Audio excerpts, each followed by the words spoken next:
d'abord ngeen may ma remercier association consommateurs yi fi teew tey pour ñëw visiter centrale WAE bi ak station de regasification de Elton. Comme ni ngeen ko xamee centrale bi day dugg ci stratégie gaz power bu l'État du Sénégal comme ni ngeen ko xamee bi ñu découvrir gaz au Sénégal état bi dafa def benn stratégie ànd ci ak Sénélec pour mën a xool nu ñuy mën a transformer gaz bi ñu am fii en électricité. Ci stratégie boobu nag lañ tëggee centrale bi ay promoteurs sénégalais ñëw investir pour teg centrale bi. Tey mën nañu wax ne centrale bi ñëwaat na ci Sénélec parce que Sénélec récupéré waat na centrale bi mi ngi ci 100% tey état du Sénégal. Donc nag ci loolu centrale bi moo nar a nekk centrale bu gën a mag tey ci parc bu Sénélec te incha allah bu gaz bi ñëwee dana permettre mu wàññi coût électricité ci consommateurs yi.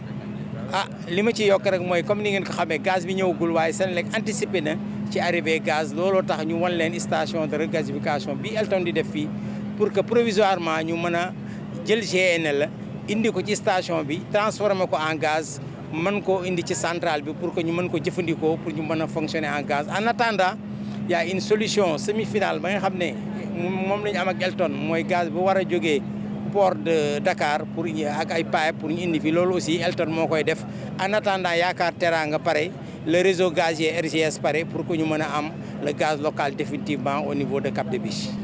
Ce projet c'est un grand projet de l'État du Sénégal à travers Sénélec qui est installé dans le site de Cap des Biches. C'est une centrale de 366 MW qui va alimenter le réseau du Sénégal.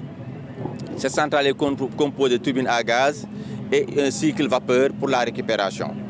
Donc l'intérêt de ce projet, c'est que sur le plan rendement, c'est une centrale qui est très rentable. Donc son coût de revient va être moindre par rapport au coût de nos centrales actuelles. Et deuxièmement, la centrale va traduire de manière concrète la notion de gaz to power. Comment utiliser le gaz national pour produire l'énergie au bénéfice des populations. Donc c'est ça vraiment l'ambition finale de ce projet. Et comme je viens de le dire, le projet va d'abord utiliser du gaz importé. Étant donné que le gaz local n'est pas encore disponible, c'est vrai que le gaz local, au niveau du nord, il y a un projet qui va utiliser le gaz de GTA, mais au niveau de la partie sud de Cap des Biches, le réseau n'étant pas encore terminé, c'est plutôt le gaz importé qui sera utilisé. Mais avec ce gaz importé également, les prix vont baisser et deuxièmement également, l'environnement va en bénéficier. Donc vraiment les grandes dates, c'est la mise en service du cycle simple, c'est-à-dire 240 MW. Quand on parle de 240 MW, c'est vraiment l'équivalent de 2 grosses centrales de Sénélec réunies aujourd'hui qui sont en service dans cette centrale. Et quand cette centrale sera terminée, elle sera de 366 MW, c'est environ 25% des capacités de Sénélec. Donc ça montre un peu l'importance de ce projet, avec un coût d'investissement de l'ordre de 283 milliards, vraiment initié par des promoteurs nationaux, mais également finalement repris par l'État du Sénégal à travers la Sénélec. Comme vous le savez, tout projet de production, c'est un projet d'abord d'intérêt national. Le Sénélec suit ce projet depuis très longtemps. Ils ont des équipes sur place. M. Djibidien est là avec ses équipes, vraiment qui appuient sur le plan logistique, sur le plan technique, mais surtout sur le plan financier.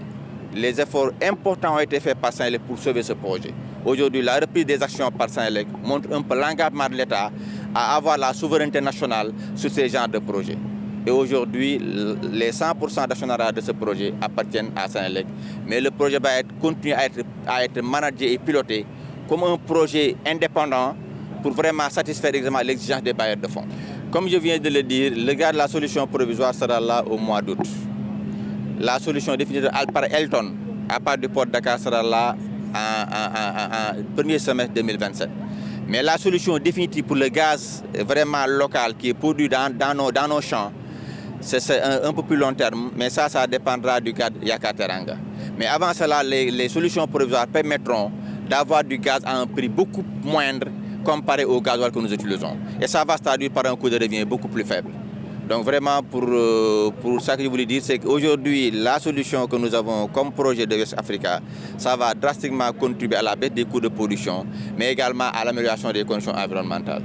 waaw xam nga consommateur moom li ko intéressé mooy courant bu doy ci njëg gu jàppandal maanaam njëg goo xam ne dinañ ko mën a fay te itam am na lu ñu intéressé ñun ñëpp mooy loo xam ne day doxal réew mi kanam te gis nañ ne centrale bi ay sénégalais ñoo ko dox de A à Z ba taxawal ko kon tey jii ñun am nañ mbégte gis ne état du Sénégal à travers Sénélec jël na lu toll ni comme centrale bi dugal ko pour muy jël gaz intérêt jël gaz mooy lan mooy ko booy koy dawal gaz li ngay consommer li mu lay dikk maanaam ci togg courant bi dina wàññeeku presque doo koy xool ñeenti yoon bu boobaa su fekkee yow li ngay togg li muy dikk wàññeeku na ko automatiquement dañuy wàññi courant bi ndax ñun bu boobaa dinañ wax ak commission de régulation pour mu wàññi courant bi beneen bi ci nekk mooy boo xoolee comme gaz bi ñëwagul carrément état du Sénégal tam à travers Sénélec dafa wax ne léegi nañ indi ay bateau gaz yoo xam ne bu ñu koy dugal ci bateau bi day nekk ndox dañ koy nal ba mu nekk ndox bu ñu ko indee fii di ko soppali gaz Elton beneen société boo xam ne Sénégal la nekk aussi